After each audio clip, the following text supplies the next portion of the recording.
Bonjour Michel de Pixapicture. Robert Doisneau disait que c'était le maître du calembour visuel. D'autres pensent que c'est le Jacques Tati de la photographie. Alors ce photographe, c'est lui dont je vous fais le portrait aujourd'hui. A tout de suite.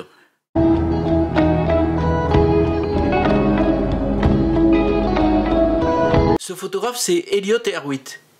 Il est né en 1928 à Paris, de parents russes. Il va passer son enfance en France et aussi en Italie avant de partir avec ses parents aux États-Unis, à Chicago, puis après à Los Angeles, où là il va découvrir le monde d'Hollywood. Dès l'âge de 10-12 ans, il commence à travailler comme laborantin. Il fait des tirages de vedettes du cinéma. Et donc il commence à apprendre la photo. Et il est pratiquement à 15 ans déjà autonome financièrement. Il décide de s'engager dans la marine aux États-Unis et là il va découvrir vraiment le monde de la photo puisqu'il va travailler dans le labo et au service photo de la marine américaine. En 1953, c'est là qu'il va faire une rencontre très importante pour lui. Il va rencontrer Capa, avec qui il va rester très ami très longtemps. Même après la mort de Capa, Elliott Erwitt va être très proche de toute la famille de Capa et notamment de la mère de Capa. Donc Capa veut le faire rentrer à Magnum et le décide de rentrer à Magnum. Donc il va rentrer à Magnum. D'ailleurs, dans les années 60, Elliott Erwitt va même être le président de l'agence Magnum. Le fait de se retrouver à Magnum lui permet de commencer à travailler pour pas mal de magazines, et notamment Life. Alors, Elliott Erwitt, le grand public le connaît surtout pour ses photos un peu gag, ses photos de chiens. En fait, il a commencé à faire ses photos de chiens. Un jour, il a eu une commande, on lui a demandé de faire une pub pour des chaussures. Donc il était au ras du sol, presque à plat ventre, pour faire les chaussures, et il y a eu un chien qui est venu se mettre là, plus ou moins par hasard. C'est la photo que je vous montre là. Et il a trouvé cette photo tellement intéressante que du coup ça lui a donné envie de continuer à faire. Et il a fait plein de photos de chiens, et notamment toujours en se mettant au niveau du chien. C'est-à-dire que souvent on voit que les jambes des humains. Et alors, ce qui est très étonnant, c'est que Elliott Erwitt, il photographie les chiens comme il photographierait les humains. On pourrait presque dire que Elliott Erwitt, c'est le Martin Parr des chiens.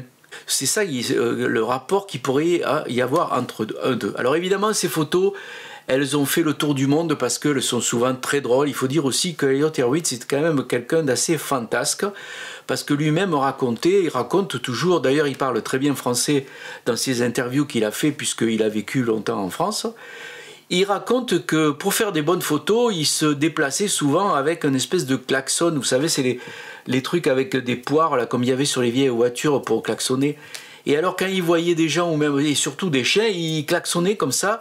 Ça permettait que les chiens ils aient les oreilles qui se dressent, et ça pouvait lui permettre de faire des photos plus rigolotes. D'ailleurs, il faisait même plus souvent, c'est que ses copains de Magnum va dire que Elliott Erwitt, c'est le seul photographe qui aboie, parce qu'effectivement, il s'interdisait pas, de temps en temps, quand il voyait un chien, de mimer un aboiement, d'aboyer, je vais y arriver, pour que le chien réagisse et fasse des photos assez drôles. Alors bien sûr, c'est surtout pour ça qu'il est connu, il a fait énormément de photos de chiens. D'ailleurs, je crois qu'il a fait 8 livres sur les chiens. Mais Elliott Erwitt, ce n'est pas que les photos de chiens, c'est aussi tout le travail qu'il a fait, notamment pour Life. Il a photographié bien sûr beaucoup de stars, notamment il était très ami avec Marilyn Monroe. C'est lui qui a fait cette célèbre photo du film Les Désaxés, où on voit Marilyn Monroe, Montgomery Clift, où on voit Clark Gable, où on voit Arthur Miller, qui était le mari de Marilyn Monroe à l'époque, et du réalisateur John Huston. Et cette photo, souvent on la montre en noir et blanc, mais Elliott Erwitt, il l'a faite aussi en couleur. C'est la photo que je vous montre là. Et c'est une photo qui est devenue célèbre parce que après cette photo, après le tournage de ce film, qui a d'ailleurs été un échec à l'époque, hein, Pourtant, c'est dans ce rôle que Marilyn Monroe était peut-être la plus formidable. Tous les acteurs sont morts les uns à la suite des autres. Le premier, ça a été Clark Gable, qui est mort une semaine après le tournage d'une crise cardiaque. Après, ça a été Marilyn Monroe. Après, ça a été Cliff, etc. Houston, ils sont tous morts les uns après les autres après ce film. Alors donc, il a fait beaucoup. Il a aussi fait une célèbre photo, souvent on ne pense pas que c'est lui qui a fait cette photo, notamment de Che Guevara, je vous montre la photo avec son cigare, hein. Une photo très célèbre aussi, c'est lui qui a fait ça. Alors il a fait évidemment beaucoup de photos qui n'étaient pas que des photos de chiens drôles, bien que il avait toujours un peu cette espèce de regard acéré, toujours assez comique. C'est vrai que c'est le Jacques Tati de la photographie. Alors au niveau sa façon de faire des photos, pour lui, la photo c'était avant tout un moyen d'être indépendant, de faire son propre business, de ne pas avoir de patron. Il s'est détesté avoir un patron. Et pour lui, la photo c'était quelque chose de vraiment très simple. Et alors il raconte que, il disait que la photo c'est pas l'astronautique qui parlait, que c'était très simple à faire, que c'était vraiment pas compliqué, il suffisait d'acheter un appareil photo. Alors lui travaillait en Rolleiflex au début. Et puis de lire le mode d'emploi, et après il suffisait d'appuyer, et que l'important de la photo c'était pas l'aspect technique mais c'était l'aspect visuel. Et là il avait évidemment bien raison. Ce qui est intéressant, c'est aussi la façon dont il faisait certaines prises de vue, parce qu'évidemment il était toujours en balade à essayer de capter des choses intéressantes, et notamment je vais vous montrer par exemple une photo d'un des livres. Là, c'est que il a fait par exemple cette photo où on voit des gens assis sur des chaises là comme ça, et alors tout autre photographe amateur tout ça aurait fait cette photo, et lui il a fait plus que ça, c'est-à-dire qu'il a attendu que les personnes s'en aillent pour faire la photo qu'on voit en dessous où les chaises sont vides avec le truc soulevé par le vent. C'est ça l'héliothermie, c'est ce côté il guettait l'instant, mais en même temps souvent il mettait un peu les choses en scène. D'ailleurs il a aussi fait pas mal de pubs, et notamment il y a une célèbre photo de lui on voit quelqu'un en vélo avec un gamin derrière, et le mec et le gamin ont un béret, et derrière il y a une baguette de pain. Alors c'était une commande faite par un truc de voyage, une agence de voyage américaine pour symboliser les vacances en France. Alors vous voyez, bon, c'est vrai que c'est le cliché, hein, la baguette de pain, le béret et tout ça, bien qu'à mon avis on voit pas vraiment beaucoup de gamins, même à l'époque où il a fait la photo, avec des bérets. Il adorait les chiens, parce qu'il disait que les chiens c'était les seuls personnages qui refusaient jamais qu'on les photographie, et surtout c'était les seuls aussi qui, une fois qu'on les avait photographiés, ils demandaient pas un tirage.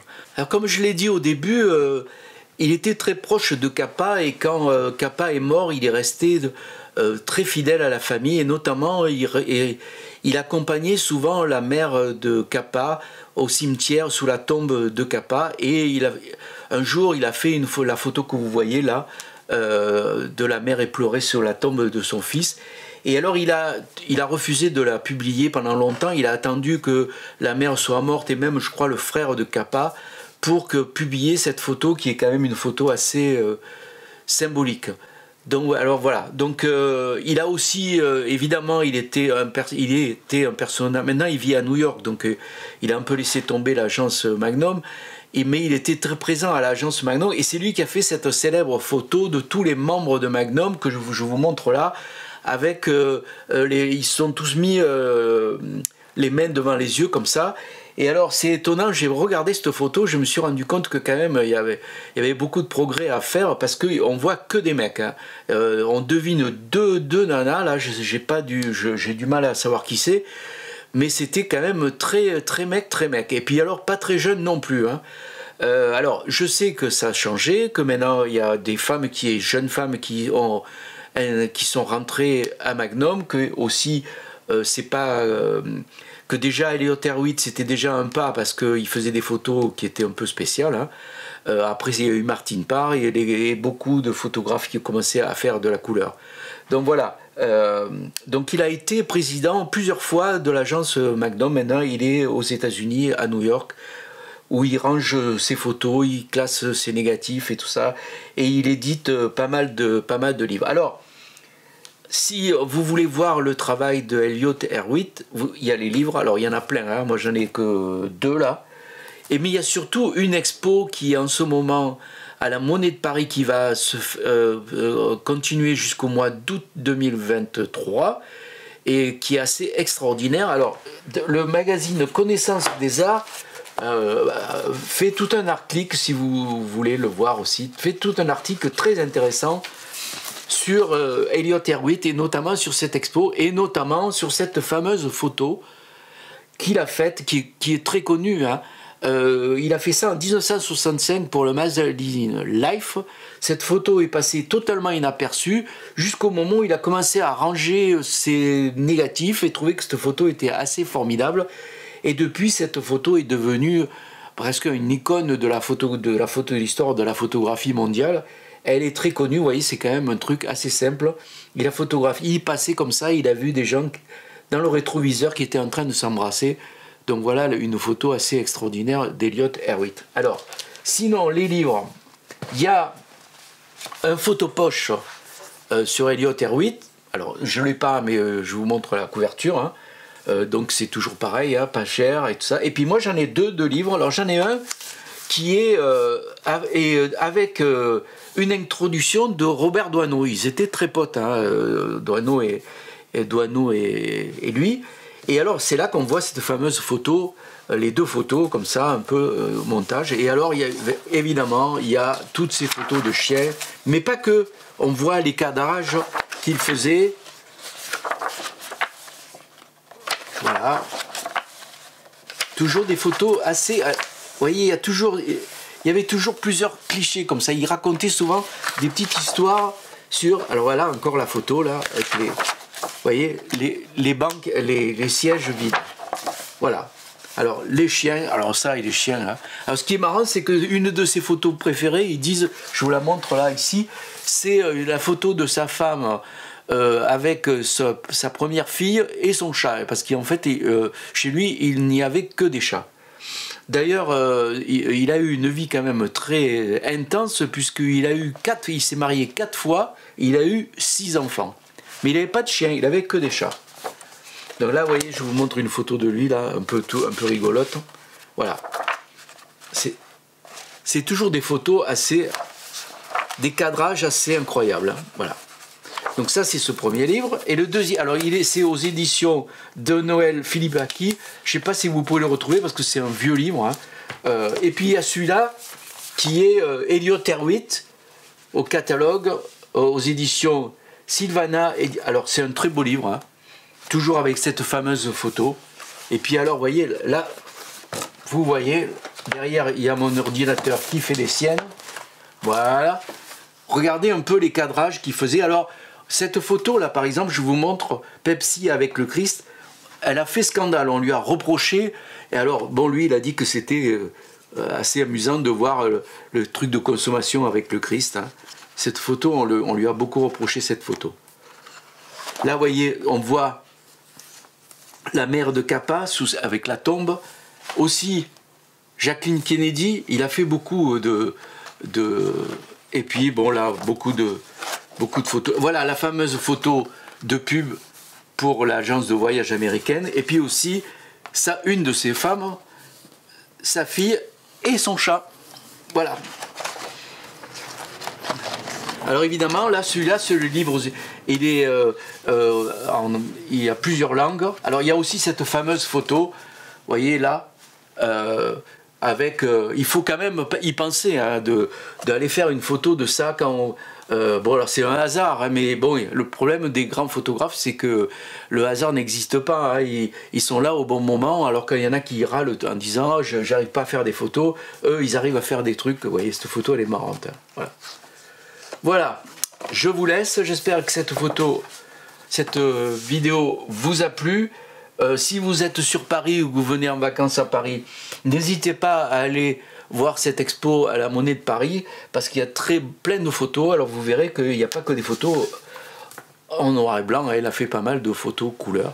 Donc il est toujours vivant aux États-Unis. On lui souhaite plein de bonnes choses. Et puis à vous aussi, on se retrouve bientôt pour un nouveau portrait de photographe et aussi pensez au Mac Photo du mois de mai qui va sortir là incessamment sous peu. Salut, ciao!